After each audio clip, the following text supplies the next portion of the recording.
Bienvenidos al quinto programa de Marbella Debate, el programa en el que hablamos de la actualidad del municipio. En esta ocasión, y siendo la semana que es en la que hemos festejado el Día de Andalucía, no me queda otra que empezar con una frase que hace precisamente referencia a nuestra comunidad autónoma. El día que Andalucía grite, a España le reventarán los oídos. Una frase que, aunque no le ha hecho falta gritar, sí que podemos asemejarla a la realidad que vive Andalucía, que cada vez más vemos cómo se ha hecho un hueco en el panorama nacional y está compitiendo contra las primeras comunidades autónomas de nuestro país. Para hablar del Día de Andalucía y de otras muchas cuestiones que vamos a abordar, nos acompañan Carmen Pallarés, politóloga. Buenas. Y Alberto García, expresidente del Rotary, como a nosotros nos gusta decirle, la voz del pueblo. ¿Qué tal? Y feliz Día de Andalucía a todos. En relación con el Día de Andalucía, hemos visto que Diario Sur ha estado publicando una serie de entrevistas con alcaldes de la provincia, entre ellos la alcaldesa de Marbella, que estrenó este ciclo que está presentando Javier Recio, subdirector de Diario Sur, y que se llama Andalucía en Futuro. Precisamente la última pregunta con la que cerraron esa entrevista fue con el futuro de Andalucía y cómo lo concebía la alcaldesa de Marbella, Ángeles Muñoz. Ella habló de que la transformación era evidente y que se había producido un cambio de mentalidad. Y me gustaría preguntarle a los compañeros si ellos también aprecian esos cambios que se han producido en Andalucía. Yo desde luego creo que cualquier ciudadano puede sentir ese cambio en la calle, en sus conversaciones. Yo creo que nos hemos normalizado, fíjate lo que parece una palabra tan sencilla, el ser normal, pero yo creo que en Andalucía, después de muchísimo tiempo en el cual constantemente se hablaba de estratos sociales muy diferenciados, los caciques, los señoritos, los del PER, o sea, hablábamos de cosas desde mi punto de vista muy antiguas. Ahora realmente lo que estamos intentando hacer, que es lo que yo creo que nos interesa a todos, es que las clases medias tengan un mejor acceso a las infraestructuras, a sanidad, educación. No sé, yo sí tengo la sensación en las conversaciones de ese cambio de chip que decía la alcaldesa, perdona, me estoy un poquillo acatarrada, de ese cambio de chip, que ella denominaba así, y sí que noto esa juventud, no tanto de edad, sino de mentalidad y de innovación en la calle y en la gente. Hay un montón, ya lo debatiremos, hay un montón de pruebas materiales de que eso está sucediendo, pero yo casi que creo que cualquiera de los que nos están escuchando o viendo, si salen a la calle, lo perciben. Hay cierta percepción, pues eso, de una Andalucía bastante más joven, con una tradición muy antigua como tenemos, pero muy joven a la hora de enfrentarse a los nuevos retos. Yo no puedo empezar este programa del Día de Andalucía sin comentar la noticia de lo de los Grammys latinos. O sea, que se haya conseguido eso, me da un orgullo, de verdad. Me salió una noticia en Instagram, ni siquiera fue una cosa muy oficial, lo reconozco. Y me pareció increíble, lo tuve que comprobar, digo, pero ¿cómo hemos conseguido lograr eso? La primera vez, ¿no? En la primera no sé cuántos años sale. de historia que sale de Estados Unidos. Sí. Parece, sí es cierto, que Andalucía estaba un poco como viviendo un letargo, ¿no? Que parecía que estaba en una situación de letargo que nunca acababa, y que sí es cierto que ahora parece que está despertando. Eso es obvio, es que se ve además a la legua, y además aquí a Marbella nos ha favorecido en bastantes cosas. Empezando, vamos a empezar por la Junta de Andalucía, que nos redujeron los impuestos, patrimonio, IVA, y luego el impuesto de sucesiones también, que había mucha gente que no podía heredar lo que ya habían pagado porque tenían que pagar otra vez el impuesto de patrimonio. Luego, centros de salud, escuelas, colegios, aquí se está trabajando también para ello. Van a revisar también los viarios de las carreteras para intentarlos adaptar al tráfico que hay, que en Marbella, pues es obvio, en hora punta lo que nos cuesta también acceder a determinados sitios. escuelas y un montón de cosas, que yo creo que es que esto ya pues se ha abierto un melón y yo creo que ya va a continuar mejorando esto bastante. Tú ves también entonces, ya no solo en Marbella, sino a nivel autonómico, que ha mejorado Andalucía, que es otra Andalucía distinta. Es un soplo de aire fresco, es que ha cambiado, se está trayendo inversiones, se está trayendo, mirar Málaga cómo está creciendo también. Y antes estábamos, como tú bien has dicho, como un poco aletargados, costaba trabajo acceder a las cosas, pero claro, bajo el yugo que estábamos. Yo lo que sí veo también es que vivíamos siempre como con cierto complejo de inferioridad, de siempre estar un poco de es que no llegamos, no tal, como sin ser capaces de explotar todo lo que teníamos. Y es cierto que ahora sí parece que se muestra, vamos, ya lo decía al principio, ¿no? Es una Andalucía que lidera. Es que una de las cosas que a mí más me gusta pues desde que ha habido este cambio de gobierno y demás, es lo que tú dices, de sentirnos un poco acomplejados. Yo creo que con todo el amor que se tenía a nuestra tierra, yo soy andaluza y desde luego desde siempre he tenido esa sensación. Cuando he viajado al extranjero y me han preguntado de dónde era, a veces dudaba de decir de Almería, de Granada, pero siempre terminaba resumiendo, bueno, yo soy del sur, porque el sur realmente te da no sé, te crea un especial sentimiento, pero teníamos ese equilibrio en que sí, queríamos mucho nuestra tierra, pero en el fondo siempre éramos los de la cola, los que peor estábamos en datos de paro, los que peor estábamos en infraestructuras, y realmente Andalucía ahora está en la cresta de la ola. O sea, realmente yo los veo a nivel de medios de comunicación, dentro de el propio partido político. Yo no sé si lo veis, pero el peso que tiene ahora mismo Juanma Moreno dentro del Partido Popular es fuerte. ¿Por qué? Porque es un gestor que cumple con lo que dice, y eso en política... Sí, es que además es llamativo, ¿no? Como lo que era un bastión socialista que nadie se esperaba, y sin embargo ha habido un cambio y, vamos, a la vista está, según las últimas elecciones, se va a mantener.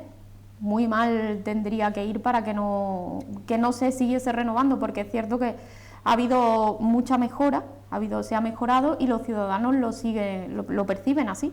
Es que son pequeñas cosas, por ejemplo, los autónomos, no me lo sé de memoria, pero por lo visto en los pasos para crear una empresa, la reducción administrativa que ha hecho la Junta de Andalucía al respecto es prácticamente pionera dentro de España, porque ha reducido de tal forma que tú en un día puedes acabar con el papeleo. O sea, si tú quieres emprender, tu comunidad autónoma te permite hacerlo de una forma ágil, eficaz. Por eso a mí me gusta que los gobiernos, en este caso es verdad que el PP de Andalucía lo está haciendo, pero lo reconocería de cualquier otro partido político que lo imponga, tienen que llegar a todo el mundo. Y tienen que llegar a la persona mayor que necesita una residencia con su plaza concertada, como tenemos ahora enseguida. Tiene que llegar a los jóvenes que tengan instalaciones. Tiene que llegar a todos los sectores de la sociedad. Y a mí lo que me ha ocurrido durante prácticamente toda mi vida, porque es que el PSOE ha estado en Andalucía prácticamente toda mi vida. Nuestra vida, sí. Es que el discurso siempre iba como a unos sectores y al discurso del miedo. Te van a quitar el PER, te van a quitar la pensión, te van a quitar el PER, te van a quitar la pensión. Pero al peluquero de un pueblo que quería emprender un negocio y quería tener una licencia y no sé qué, no sé cuánto, se quedaba siempre en esos dos estratos que nadie le decía, nadie le daba una oportunidad de que impulsase su vida. Yo sí tengo la sensación de que Andalucía está cambiando y estoy en eso. Es de las cosas que estoy más segura a nivel electoral.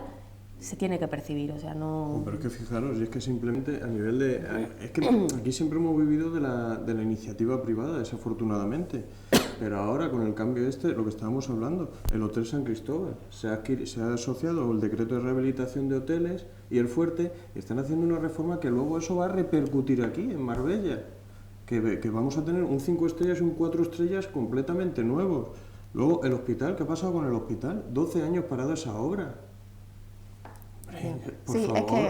Por favor, que tampoco es una inversión, que son 78 millones y el parking, vamos, ceder el parking a una concesión privada para que se lucre de la salud de la pobre gente que no puede ir a un hospital privado, pues ya me parece también un poco fuerte.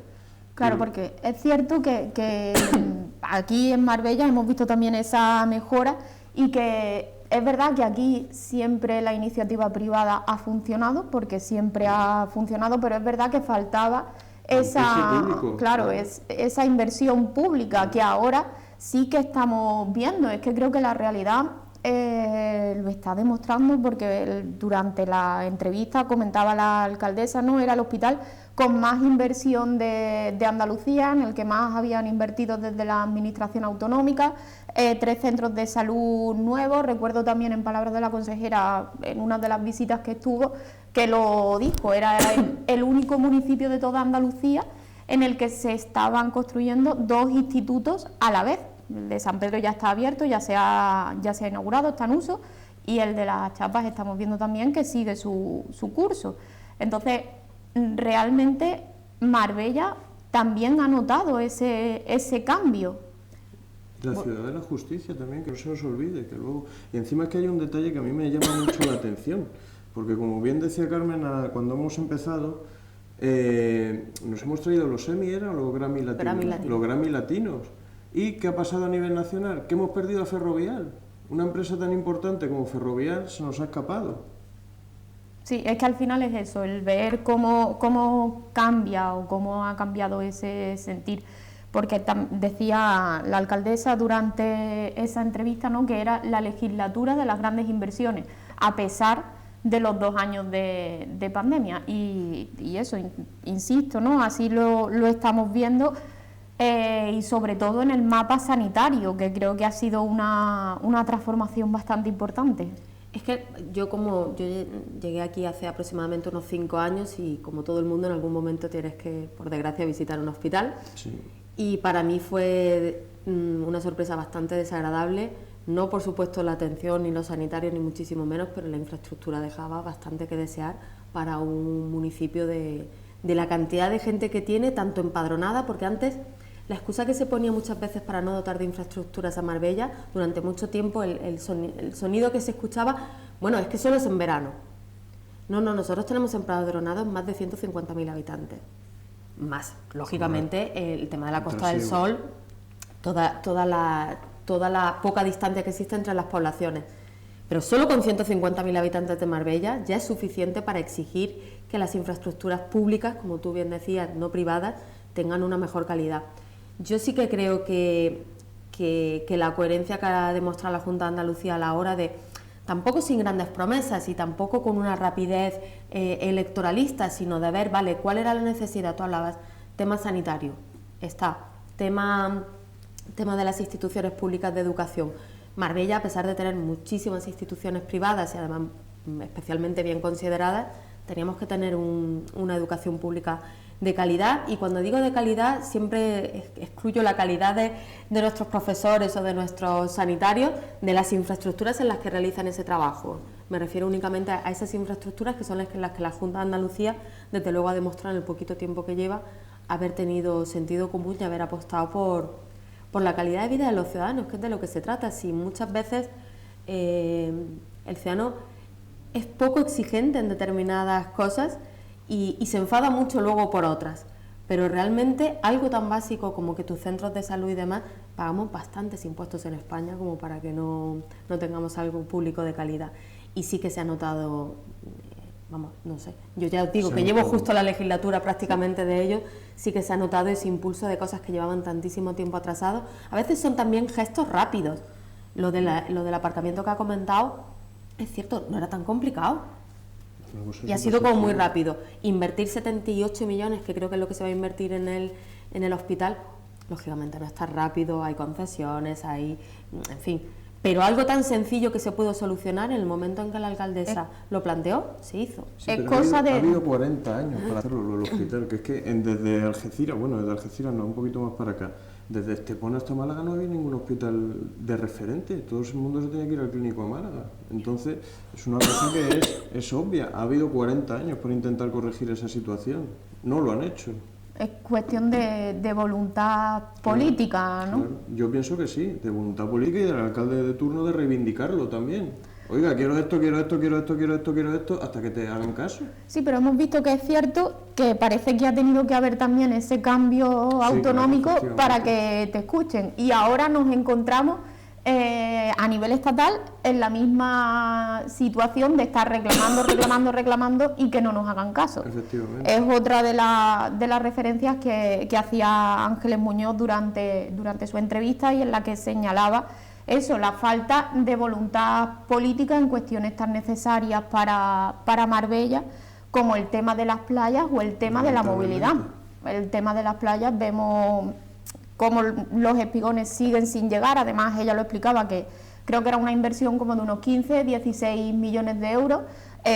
Ha ofrecido la posibilidad de que sea el propio ayuntamiento el que haga frente a ese pago. Lo que hablaba era simplemente de, porque Marbella paga un canon de playas, del año pasado fueron 2,5 millones. Correcto. Entonces, adelantar esos pagos y descontarlo del canon, y que se puedan utilizar. Entonces, eso, falta de voluntad política, y el encontrarnos ahora otra vez a nivel estatal con esa necesidad, ¿no? Nos encontramos una falta de que acompañe la institución al ayuntamiento. Al ayuntamiento, efectivamente. Sí, porque también está ocurriendo con lo del tema de la AP7, que se está intentando liberalizar para la gente, es que es un problema, porque hay un accidente en la carretera de abajo y está todo Marbella y toda la Costa del Sol paralizada. Entonces, hay una AP7 que está muy bien, pues vamos a negociar lo que se está haciendo, vamos a negociar o unos precios, unos descuentos o una liberalización. Pero claro, ya llegamos y con la Iglesia hemos topado, entonces estamos en la misma situación. Sí, porque él hablaba además en el tema de movilidad, ya no solo el tema de recuperar la A7, que a lo mejor de forma inmediata no es factible, es una opción que habría que contemplar más a largo plazo, pero sí que señalaba también la alcaldesa la posibilidad de que hubiese otras alternativas vía bonificaciones. Es cierto que la movilidad, que es una asignatura pendiente, yo creo, pero no solo de Marbella, de muchos sitios, porque al fin de cuentas cuando se construye una ciudad no se puede saber cuál va a ser el desarrollo de esa ciudad, el número de vehículos, y tanto la movilidad dentro de las ciudades como a la hora de desplazarse son medidas que no te pueden tener el carácter tan inmediato que otro tipo de medidas. La problemática de la AP7 no creo que se vaya a resolver de forma inmediata, porque son cuestiones bastante difíciles, pero luego sí que, como bien decía ella, se pueden hacer otro tipo de cuestiones, llamémoslo, pero en el buen sentido de la palabra lo digo, de parches, para solucionar problemas de forma más inmediata.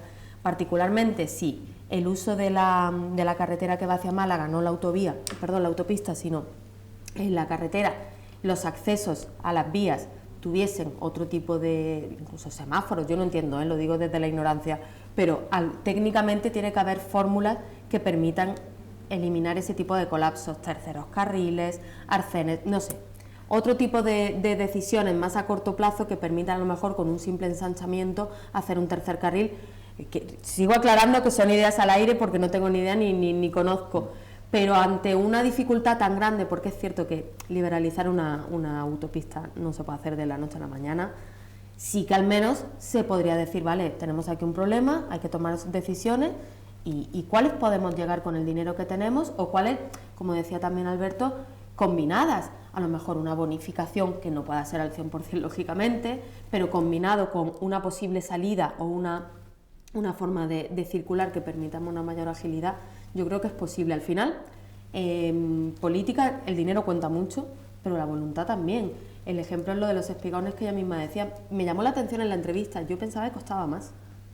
Y cuando ella dijo una cantidad, dije, pero bueno, por favor, si eso no es nada para un gobierno de la nación. No es una cantidad que es asumible para poder, y más con el beneficio que tendría para Marbella, que es bastante necesario, y siempre estamos hablando precisamente de lo que ofrece Marbella, de que es una tierra de posibilidades, y al final que sus playas, que es uno de los máximos baluartes que tiene, estén en esa condición. La verdad es que no se entiende que siendo esa cantidad no se lleve a cabo, y sin embargo sí se planteen, porque no recuerdo ahora bien, pero creo que eran en torno a unos 2 millones de euros, ¿no?, lo que estaba presupuestado para el tema de la demolición. Correcto. Y sin embargo no se usa ese dinero para por lo menos empezar ya, empezar a darle movimiento, empezar a que... Es que fijaros, porque ya simplemente en temporales yo creo que ya nos hemos gastado más de ese dinero. Sí. Y tirado, y es que encima es tirado. Y yo creo que es la frustración que tiene el gobierno local, porque es que, claro, coges 200.000 me parece de cada temporada, o 300.000 o medio millón, lo que sea, y haces así, lo tiras a la basura, porque es que sabes que te va a venir otro temporal dentro de X tiempo y está perdido el dinero.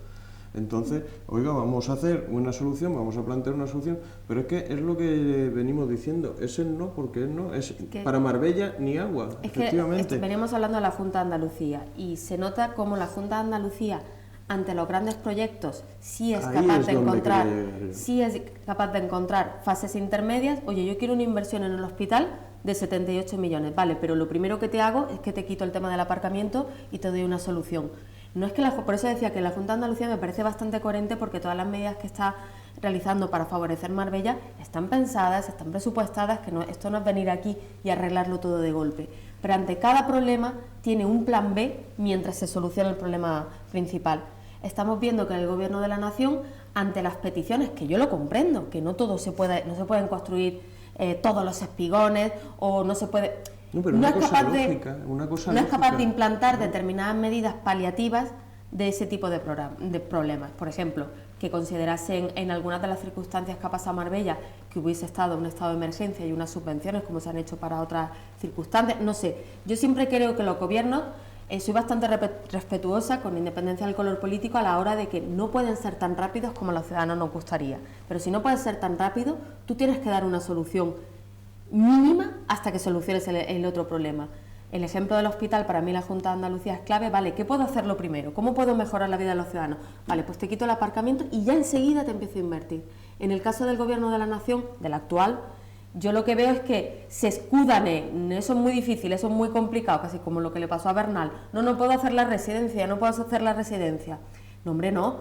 Mira, a ver, o sea... Se esconde la cabeza, además no es solo... la cabeza. A mí había un detalle además que con el tema de las playas, que antes de este temporal me recuerdo que estaban limpiando las bocanas de los puertos y el barco llegaba en mitad del mar, ahí en la desembocadura del río, y abría las compuertas y tiraba la arena al mar. Ya ves tú lo que le cuesta al barco llegar, enganchar la tubería como han hecho siempre y vertirlo en la playa. Pues no hay forma, es que son cosas que yo me indigno, la verdad, yo me indigno. Además, no es solo que no exista, porque parece comentaba... como si encima se quisiesen reír de nosotros, porque ya ves tú lo que le cuesta al barco, lo que estaba diciendo. Y llegan, abren y tiran la tierra ahí en medio, con la falta que nos hace. Sí, volvemos a lo mismo, ¿no? Esa falta de voluntad política, que es que además no es solo que no quieran aportar o que no aporten, sino que además tampoco permite que el ayuntamiento lo haga. Porque... no estoy pensando ahora, por ejemplo, con el tema de que sea el ayuntamiento el que esté habilitando instalaciones para que pueda la Junta de Andalucía desarrollar, por ejemplo, de salud y tal. Se han mostrado críticos desde la oposición y, sin embargo, vemos que también se está dando, porque se defiende un poco como que se le está haciendo el trabajo a la Junta de Andalucía, y nos encontramos ahora también con este problema, ¿no? Que también se está ofreciendo la posibilidad de que el ayuntamiento adelante ese dinero, pero nadie hace caso. Entonces, realmente se está teniendo la misma postura a nivel municipal con una administración y con la otra. La diferencia está en que una está colaborando y está trabajando de forma conjunta para poder desarrollar infraestructuras para el municipio, y en el caso contrario nos encontramos que no. Los buenos alcaldes piden a todas las administraciones, y si me apuras, y yo creo que Ángeles Muñoz lo hará también, todavía más a las que coincide el color político. O sea, el nivel de reivindicación tiene que ser siempre lo más potente posible para cualquier administración que pueda ayudar a los ciudadanos de Marbella, y yo creo que incluso cuando son del mismo color político del gobierno local, con más fuerza y más reivindicación. Y yo creo que, desde luego, el equipo de gobierno lo está haciendo así. Lo que tú planteas es justamente que la respuesta que se recibe por parte de las administraciones sí está siendo diferente. Es que es la labor, además, también de un alcalde y de un líder. A mí me ocurrió, por ejemplo, yo tengo la anécdota con el Rotary. Yo cuando fui presidente del Rotary, vino la pandemia. Yo me quedé, ingreso cero, la cuenta cero. Entonces, ¿yo qué hice? Yo me movilicé con los rotarios simplemente. Llamamos a Normaluz, que se llamaba, y trajimos mamparas, luego conseguimos también mascarillas, EPIs y todo eso, pero todo eso fue a coste cero. Entonces, esa es la labor de un alcalde, esa es la labor de un líder. líder político también. Oye, si te tengo como amigo, pues que me voy a aprovechar un poco de ti también, ¿no? Y porque vemos también como los dos problemas a los que hizo referencia la alcaldesa, tanto el tema de playas, hay otros municipios que también están reclamando ya que les hace falta espigones, que es algo necesario, y otro de los temas fue también el de la movilidad. Y el tren litoral, que también es otro proyecto que parece que nunca sale adelante, que ya ella además también lo dijo, que es una cuestión que es de voluntad política, de las ganas de tú querer hacerlo, porque es cierto que en este caso la inversión es inasumible por parte del ayuntamiento, son 2.000 millones de euros, creo que señaló, no es asumible, pero sí es verdad que lo que hace falta es un poquito de iniciativa y ponerse a trabajar sobre ello. Y tanto eso, una de las cuestiones las playas como la otra, el tema de la movilidad, son temas que afectan a la Costa del Sol en su conjunto. ¿No creéis también que quizás faltaría un poco la unión de estos municipios de la Costa del Sol para tratar de hacer más presión y poder conseguir que se invierta? Hay plataformas ya creadas, además el Rotary está en una de ellas para atraer la inversión de lo del tren litoral. Pero es complicado también por la orografía del terreno. Había un proyecto ya que iba paralelo a la A7, pero que claro, con el color político que tenemos ahora estamos en lo mismo, se quedó paralizado. A mí me preocupa bastante el tema de movilización, porque ahora además vamos a hacer se va a cambiar el PGU y vamos a entrar en la lista. Y claro, va a haber terrenos que se van a asignar ya como urbanizables. Entonces, si no tenemos una buena comunicación o una buena movilización, Marbella va a costar trabajo que crezca también, porque es que realmente ahora solo tenemos el autobús y el transporte privado. Entonces, yo creo que ahí también hay que ponerse las pilas con el tren. Es que es verdad que es difícil el tema de la movilidad en Marbella, y no solo ya en relación o sea, en la relación que podamos, las comunicaciones con el resto de municipios, sino dentro del propio municipio, sí. Porque es verdad que se complica mucho la movilidad simplemente entre Marbella y San Pedro, y yo siempre he pensado que esas divisiones, yo que soy sanpedreña y no soy independentista, pero sí considero, ¿no?, que San Pedro tiene su propia idiosincrasia, ¿no?, entonces su propia forma de funcionar. Pero sí creo, cuando lo veo muchas veces en San Pedro, que lo que muchas veces traba más es el hecho de tener que desplazarse hasta Marbella, y no por el hecho de tener que desplazarse hasta Marbella, sino por la dificultad que entraña el poder moverte desde San Pedro a Marbella, y creo que es una de las cuestiones pendientes que también ayudaría a la integración del municipio, el facilitar esa comunicación. Yo creo que muchas veces los municipios de la Costa del Sol, nosotros ocupamos un rol dentro de esos municipios, desde mi punto de vista, a veces de mala fama, en el sentido de que es verdad que tenemos un turismo muy de lujo, que Marbella es muy conocida a nivel mundial por el glamour, el lujo, los yates, tal cual, y muchas veces se olvidan que aquí también hay ciudadanos que quieren tener una vivienda, como luego trataremos, a un precio asequible, y ciudadanos que quieren coger el transporte público y desplazarse. Cuando tú preguntabas que por qué no se había producido esa unión con otros municipios y tal, yo tengo muchas veces esa sensación, que consideran que como el perfil del que viene a Marbella tiene un poder adquisitivo más elevado, oye, pues no pasa nada si se coge un Uber o un Cabify desde el AVE, desde Málaga. Pero es que hay un montón de ciudadanos, muchos, que no podemos costearnos ese transporte privado, y que necesitaríamos unas formas de comunicación bastante más asequibles. Yo creo que eso... a mí me da mucho orgullo que Marbella sea tan conocida. He empezado, fíjate, hablando de lo contenta que estoy de que vengan los Grammy Latinos a nuestra ciudad, pero yo creo que debemos de recordar una y otra vez que en Marbella estamos mucha gente normal, que necesitamos tener las cosas asequibles, que necesitamos coger un autobús dentro de la ciudad y que vaya rápido, y necesitamos que no nos cobre una autopista un dineral simplemente para ir a la capital de nuestra provincia. Es el peaje más caro de España. Entonces, me gustaría que muchas veces comprendieran tanto los municipios de al lado como los propios gobernantes de otras administraciones que sí, que está muy bien que en Marbella siga manteniendo. De hecho, la alcaldesa dio un repaso al tema de la hostelería que impresionante, porque es cierto que seguimos siendo punteros en turismo de lujo, pero que no olvidemos también que cosas más sencillas también nos hacen falta. Entonces, quizás muchas veces quedan a la cola de las reivindicaciones porque creen que Marbella no necesita tanto eso. Sí, es que Marbella necesita que un sanpedreño tenga unas opciones de venir más rápidas. Se colapsan. O sea, si vas por abajo se colapsa y si vas por arriba se colapsa. Eso tiene que tener una solución. O ya os digo, lo de poder ir a Málaga, yo voy bastante a menudo, es muy caro. O sea, que uno se cree que no, pero se va acumulando. Entonces, yo muchas veces he tenido la sensación desde que estoy aquí que tanto los poderes públicos de otras administraciones como incluso los propios municipios es que se creen que nosotros somos ricos, perdónenme la expresión.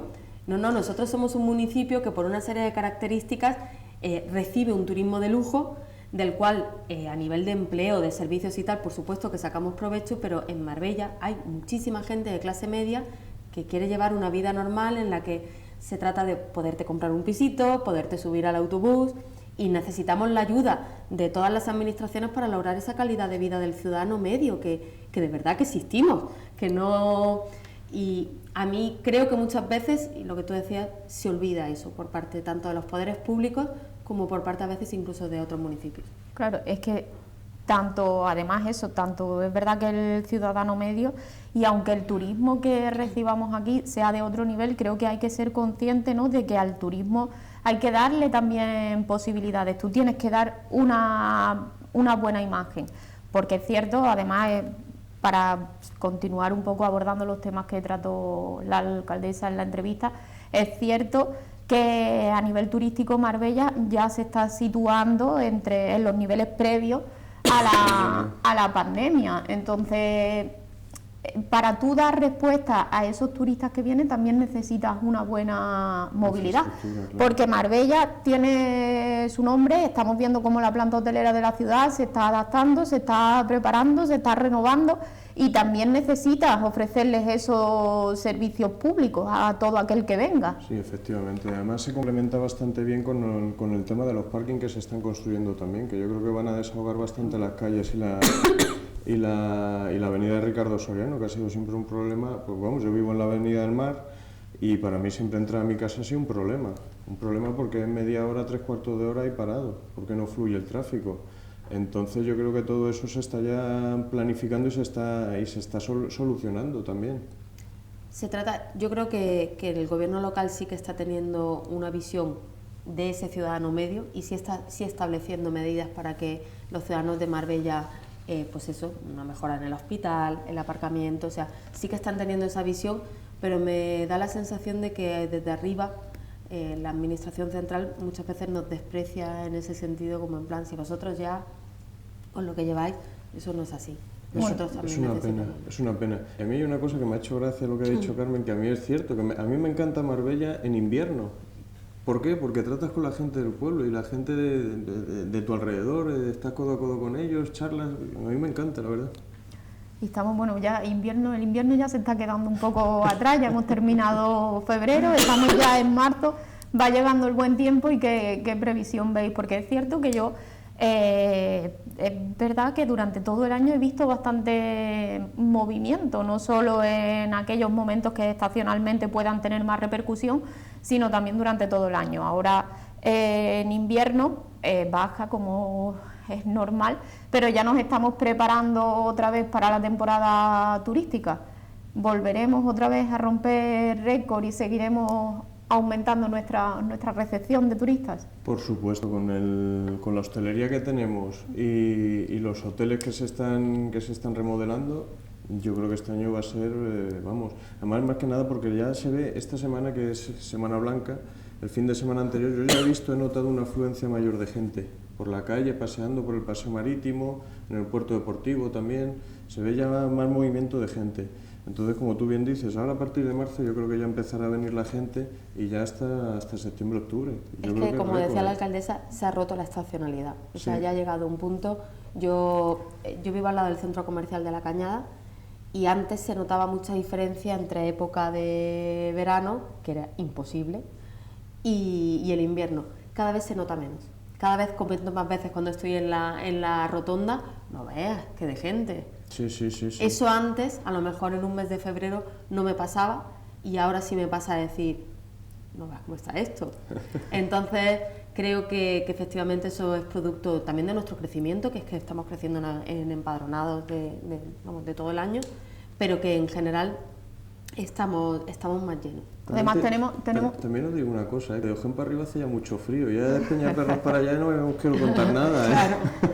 Tenemos también además una planta hotelera que está sabiendo aprovechar oportunidades. Hemos visto cómo la Junta de Andalucía posibilitaba aprobaba un decreto que permitía la modernización de los hoteles y lo están aprovechando también bastante bien. Yo tengo que reconocer que no conocía la medida hasta que no escuché la entrevista de la alcaldesa y me resultó, digo, qué buena idea.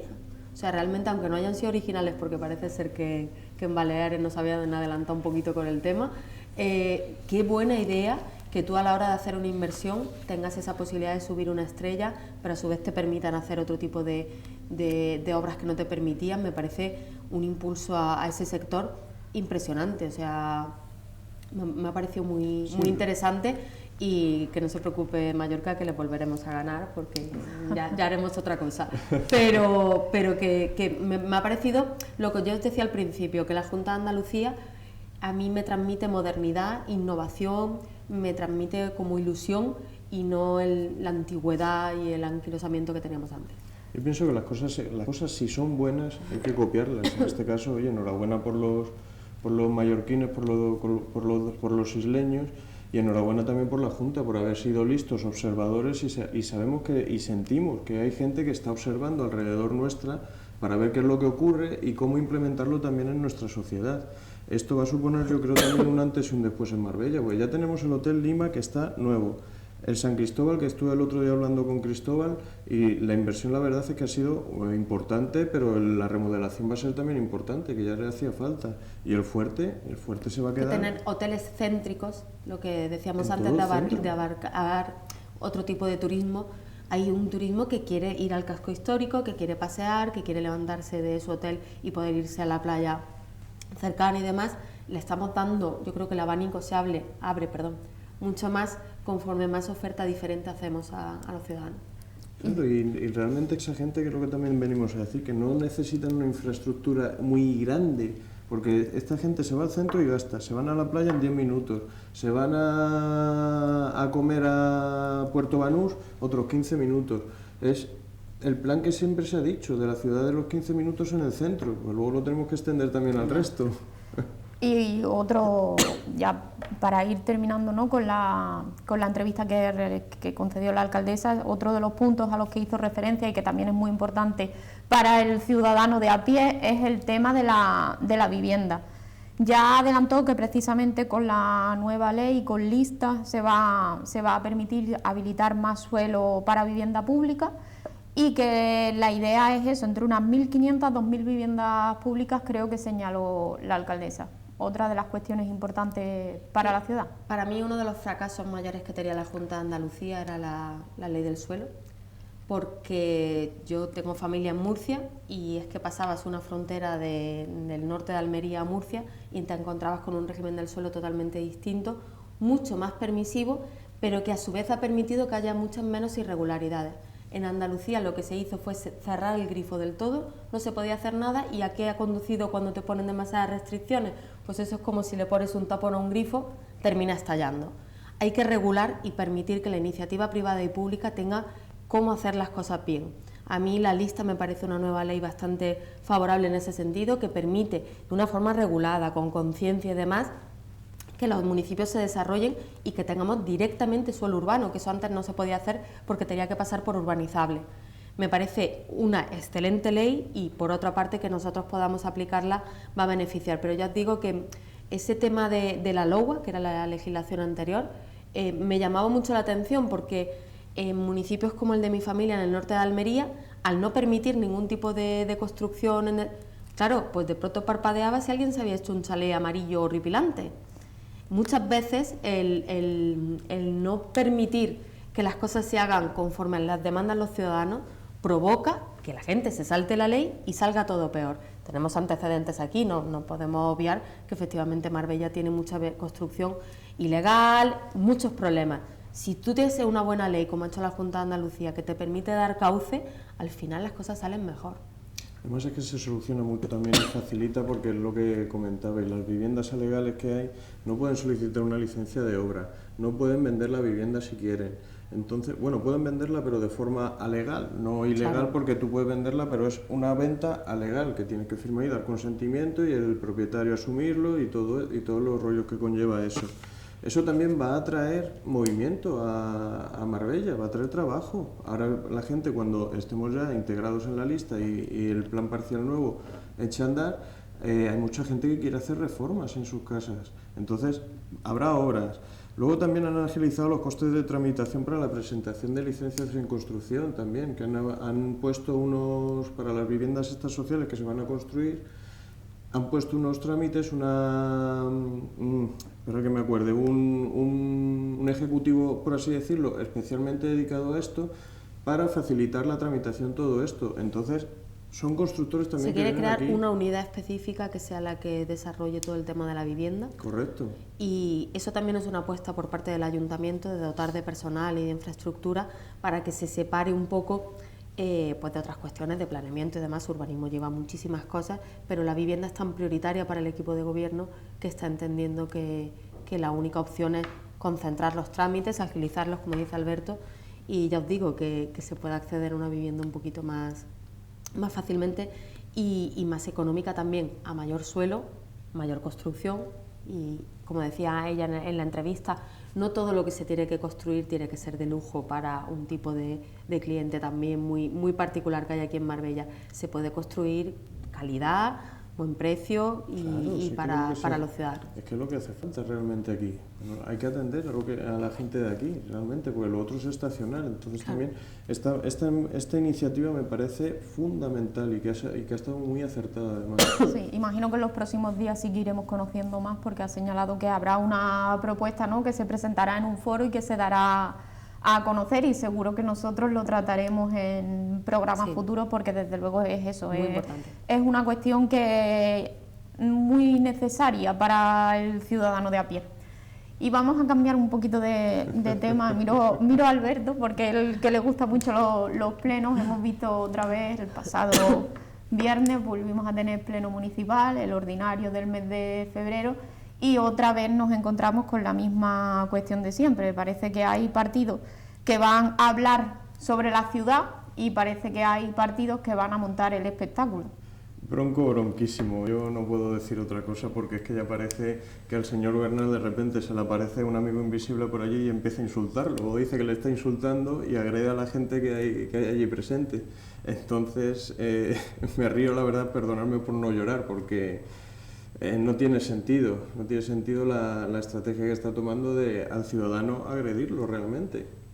Sí, son plenos que se están volviendo bastante tensos y... Tensos, incómodos, Pero si es que al final sin sentido. es cierto que a los votantes de un partido político les puede gustar el debate y pensar, mira, mi líder lo hace muy bien, contesta muy bien y tal, pero cuando se pasa una determinada línea que ya no es debatir y ya no es... A mí me daría vergüenza. O sea, yo, por ejemplo, a mí me gustaba mucho, soy muy fan de Soraya, Soraya Sáenz de Santa María. Soraya Sáenz de Santa María era una parlamentaria que metía unos zascas que te temblaban las rodillas. Nunca la vi entrar en la agresión ni en hablarle mal a otro parlamentario. Yo puedo llegar a entender que a lo mejor los votantes socialistas pues efectivamente quieran que su líder, vamos a decirlo con expresión coloquial, le dé caña al equipo de gobierno. Pero una cosa es dar caña en un sentido de hablar bien, de saber tener retórica, de saber debatir, de tocar puntos débiles, que efectivamente cualquier gobierno los tiene, y no el ataque personal. El ataque personal para mí es un límite que no se puede cruzar y que desde luego no les aporta nada, porque estoy convencida, ya os digo, a mí si me pasase al revés, si yo estuviese frente a un líder de la oposición, frente a uno que está gobernando y mi líder fuese el líder de la oposición, a mí me gustaría que fuese incisivo, que metiese caña, que tal, pero cuando le viese cruzar determinadas líneas, perdonadme, pero a mí me produciría un poquito de vergüenza.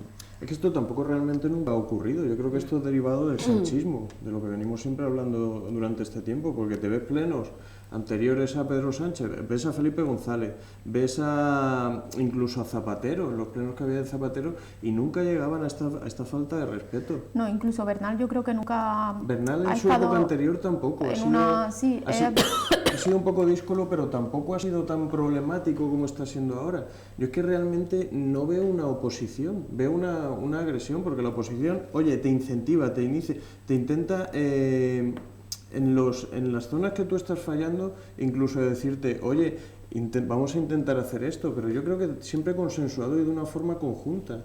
Lo que no puedes es llegar allí, oiga usted, señor Cardeña, oiga usted no sé qué, oiga, señora presidenta... Bueno, yo no tengo una visión tan idílica como Alberto, tanto consenso es normal que no tenga que haber.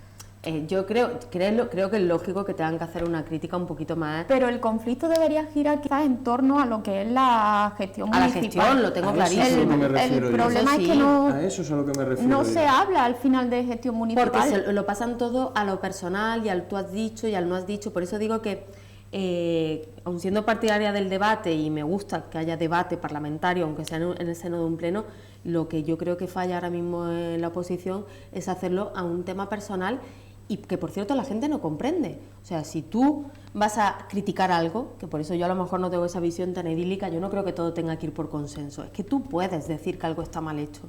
Claro, sí, sí. Para eso estás en el equipo de la oposición y puedes decir, esto está mal hecho, o esto se ha hecho muy tarde, o llevamos reivindicando esto desde el año de la polca y no lo hacéis. Si a eso, en la forma de expresarle, se le da un poquito de cariz incisivo, a mí particularmente me parece bien, no pasa nada, pero es que no se hace así. Pero es que lo que se hace es gritar, lo que se hace es no explicar de dónde proviene esa crítica, porque ni siquiera hacen un relato de ha pasado esto, esto y esto. No, se interrumpen, se interpelan de una forma demasiado personal. O sea, tú has hecho, tú usted, no sé qué, no sé cuánto. Y para mí rebasan una línea que desde luego no creo que les dé ni un solo votante más, ni uno solo. Yo creo que al final puede ser que se encuentren una sorpresa, porque puede ser que produzcan el efecto contrario, que al final es desmovilizar a su propio votante. Yo lo tengo clarísimo, porque es que no está funcionando esa actuación, esa estrategia. Además es que hay gente que a mí me lo ha transmitido ya directamente, y es que ellos lo dicen, me lo dijeron en el primer programa. Nosotros somos socialistas, pero no somos sanchistas. Entonces... realmente se tienen que plantear, yo creo, otro tipo de estrategia. Además es que lo que dice Carmen, a mí ese tipo de estrategia de plantear las cosas me motivaría incluso, si fuese la alcaldesa en este caso, porque te abre el cerebro, te estimula. Es que parece que cada vez se está como rebajando más el nivel político, y al final eso es que va en contra de lo que la política debería de representar. Al final, viendo ese tipo de espectáculos, cada vez como que se entiende más que los ciudadanos estén hartos y cada vez estén menos motivados con la política. Pero es que también lo que dice Alberto, se refleja la política nacional en la política local también. En relación con lo de la moción de censura, antes de la doble moción de censura que se le hizo a Rajoy, nosotros éramos bastante prudentes con las mociones de censura, como país me refiero. Sí, bueno, una moción de censura, vamos, eso era... Y ahora parece que pones palomitas de maíz y van saltando una y otra y una y otra. Eso se traslada y al final hace un mal efecto para la política, porque le da una normalidad a algo que no tenía que tenerla. Lo de la moción de censura constructiva, esta tan famosa de cómo está, que tienes que presentar un candidato siempre, lo que intentaba evitar era esto. Porque el origen que es alemán era precisamente eso, que no hubiese gobiernos inestables que constantemente estuviesen derrocando al canciller una y otra vez. Los alemanes lo hacen y lo cumplen. Metieron que tenía que llevar un candidato y tienen 2 en su historia. Nosotros ya llevamos 5, pero lo que es más grave es que las últimas 4 han sido en nada de tiempo. Con lo cual yo creo que eso refleja una forma de hacer política diferente, muchísimo más chabacana, perdóname la expresión, que se está trasladando también a nivel municipal. No todo vale y, no sé, a mí, no sé si ni siquiera nos da tiempo a tratarlo, pero la moción de censura que se está planteando es muy vergonzosa. Además yo creo que es improductiva, que lo malo es que le va a dar fuerzas a Pedro Sánchez.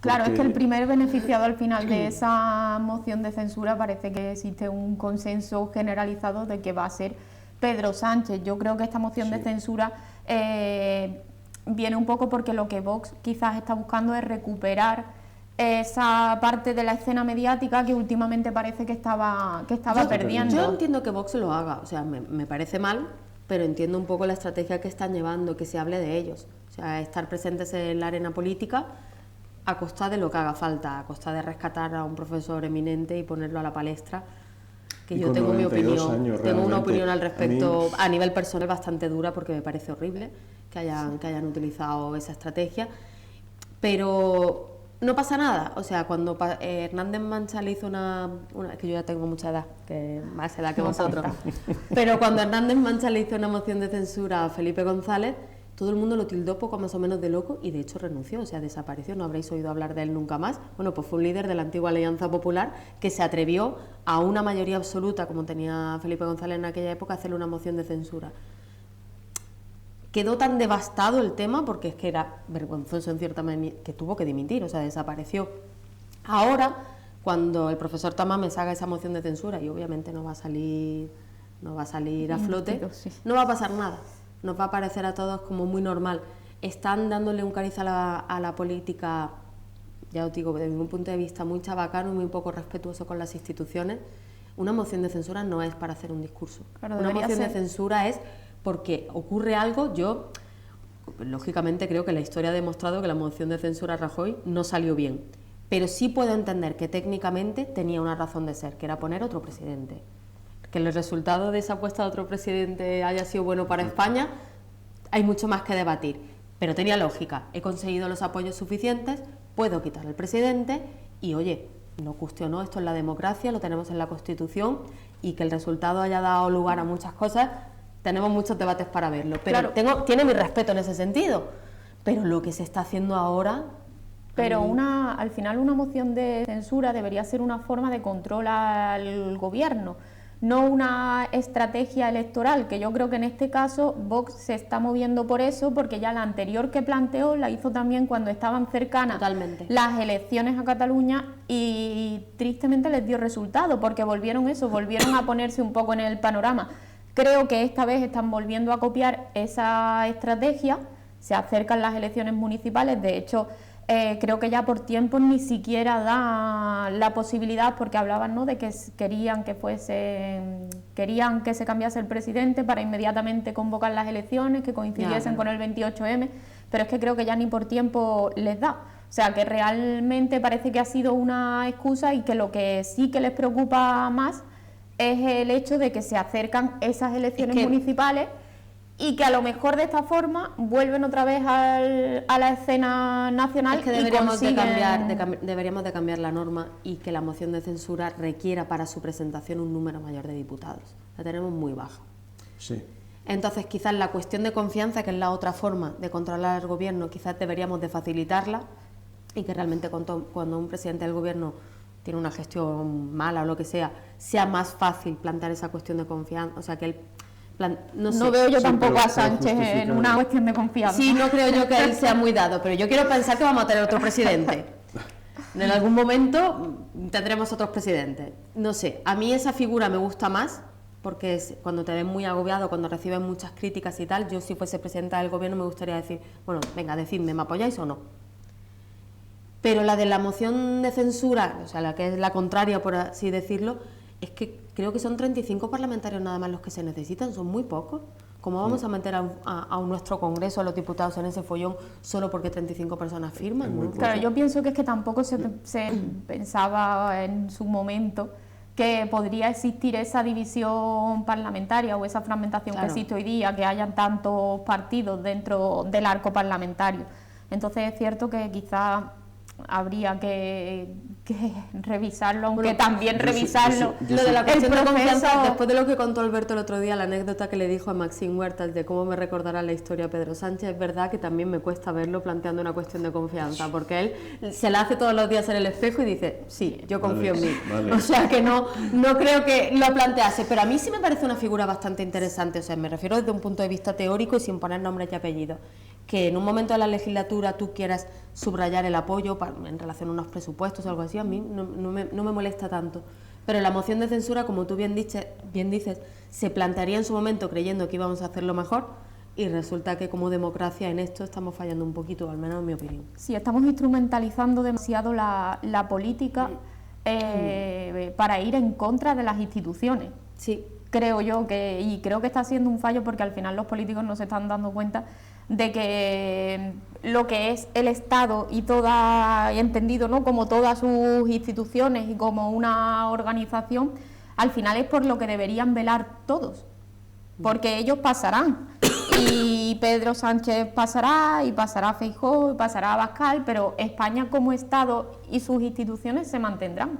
Y en su deber y en su responsabilidad debería estar el cuidar de ellas, no el utilizar la política para yo llegar a esas instituciones. Además creo también que, porque al final es ahora a la mesa del Congreso es a la que le corresponde determinar los plazos de esa moción de censura, claro. Y creo que al final la utilizarán también para ponerlos en días que haga que no se hable tanto de otros temas, ¿no? Claro. Como ahora que estamos viendo un nuevo escándalo de corrupción que está saltando, está empezando a investigarse y quizás pueda utilizarse para que se hable de moción de censura y no se hable... Yo creía que ese tipo de corrupción tan zafia ya no existía. O sea, de verdad os lo digo, creía que habíamos superado un poco la utilización de las instituciones públicas tan... Yo no soy jurista y diré presuntamente esas cosas que hay que decir, pero que lo escuchas en la prensa o lo lees en la prensa y lo escuchas en la radio o lo que sea, y es muy zafio, o sea, es que es sin disimulo. Yo tengo el poder... Sin disimulo cuando lo estás defendiendo encima, porque él entró, quería abolir la prostitución y lo que quería era dar amparo a las mujeres encima. Pero oye, perdona, ¿cómo? ¿Perdona? Ya, es muy, ¿Qué ocurre? Es muy zafio, o sea, realmente no sé cómo terminará judicialmente el tema, pero si todo lo que ha dado lugar a la apertura del expediente judicial tiene un 50% de verdad, ya me parece suficiente como para opinar que es muy zafio y muy grave, porque es que estamos hablando de la utilización de los cargos públicos, que es una de las cosas más graves que se puede hacer en política. ¿Servirá al final esa moción de censura para tapar que se hable? Yo quiero dar mi punto de vista también sobre las mociones de censura, que yo pienso que sobre las mociones de censura hay que tener mucho cuidado. Yo en el caso de que fuese presidente y me intentasen presentar una moción de censura, no como ha sido el caso de Pedro Sánchez, pero yo me plantearía muchas cosas, hasta incluso la dimisión, porque es que realmente cuando a alguien le plantean una moción de censura es porque algo no estás haciendo bien y es una cosa tan grave que no lo estás haciendo bien que te obligaría incluso a quitarte del medio o que rodasen cabezas. Porque yo pienso que las mociones de censura son unas cosas muy delicadas y muy graves para llegar hasta ese punto. Yo creo que quizás deberían de ser así, pero no están siendo así. Yo en este caso, sin que sirva de precedente, no va a proliferar. Yo no creo que Pedro Sánchez deba dimitir porque le hayan planteado una moción de censura. No, eso no lo va a hacer, eso está clarísimo. No, pero que no creo, de verdad, o sea, que sinceramente no creo que cuando no se consiguen más apoyos, él tenga que considerar que su gestión está al punto de la dimisión. Yo no creo que él tenga por qué percibir que porque se está haciendo una utilización para ponerse en la arena política, como hemos dicho, sea que es que él lo está haciendo tan mal. Yo en eso no estoy de acuerdo contigo. O sea, yo creo que Pedro Sánchez de verdad debería de haber dimitido ya hace tiempo, porque las meteduras de pata... Bueno, eso es otro debate, que si quieren lo tenemos, pero... Son abismales, pero que prolifere la moción de censura no va a proliferar porque no está en tiempo ni en forma. No, y que no tiene los apoyos necesarios. Aparte, claro, por eso, porque no tiene los apoyos necesarios, no es en tiempo ahora que estamos en plena campaña electoral y la forma tampoco es la adecuada, bajo mi punto de vista. Va a ser complicado porque además es eso, se trata de seguir en el mismo juego. Además, en este caso hemos visto como el PSOE se lo está tomando totalmente en serio, como debe ser realmente el tema de una moción de censura, pero creo que también porque les sirve para ellos seguir teniendo... Sí, porque los va a afianzar, darle esa imagen de seriedad, esa posibilidad y ver que al final Pedro Sánchez sigue siendo presidente, a ellos les refuerza su discurso. Además es llamativo, ¿no?, porque ellos lo que sí que están haciendo es tratar de vincularlo con el Partido Popular y con Feijóo. Es lo que... Es que, a ver, yo creo que hace muy bien en este caso el PSOE la actitud que está llevando en la que debe de llevar, porque realmente él se va a posicionar como, fíjate, los tontos estos de la derecha, que sin tener los apoyos suficientes me hacen una moción, se va a defender. Luego, por mucho prestigio y muchos conocimientos y demás que tenga el profesor Tamames, el debate parlamentario no sabemos qué resultado va a tener. Son 92 años, me parece. Es mucha edad. Y yo creo que Pedro Sánchez está esperando con el cuchillo en los dientes para salir como el líder de la izquierda súper... Sí, va a ser afianzado. De hecho, con el tema de los socios de gobierno, yo sí que creo que va a servir para tapar todas las metidas de pata que está teniendo últimamente Podemos, porque claro, por mucho que estén metiendo la pata, la izquierda ahora se va a unificar todos contra Vox, todos contra la derecha, que es lo que tú dices. De paso colamos también que es que en la extrema derecha también está Feijóo, y yo creo que a ellos les va a servir esto mucho para bien, porque Yolanda Díaz o Irene Montero o todas las discordantes en esta materia, ¿qué van a hacer? Apoyar a Pedro Sánchez a muerte. Además que volver a recuperar el discurso, porque es cierto que quizás ahora mismo el votante de izquierda esté más desmovilizado, sin embargo con esto le estás dando alas que el votante de izquierda, para que... el socialista clásico, con todo lo que está pasando con Podemos, ojo, muy contentos no están. Y sin embargo ver a su presidente, porque hay muchos sanchismos y hay muchos socialistas tan guapo, con su traje, allí debatiendo, dando zascas y demás, les va a reafianzar. Yo creo que había mucha gente ahora que con el tema de, pues eso, de lo que ha pasado con la ley del sí es sí, realmente están muy fraccionados.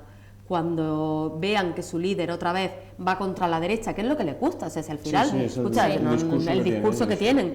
Fíjate, mi presidente va contra Vox y no sé, no sé si bueno o mala noticia, pero yo creo desde luego es un reforzamiento para el PSOE. Bueno, tenemos que dejarlo. No sé si quieras hacer un último apunte, pero breve, porque nos hemos quedado ya sin tiempo. Bueno, no, lo dejamos por otro día mejor. Sí que hay mucho. Debatimos otro día. Bueno, pues terminamos aquí un nuevo programa de Marbella Debate. Como siempre, podrán vernos los miércoles y el próximo domingo, y siempre por las redes sociales. Volvemos la próxima semana. Muchas gracias.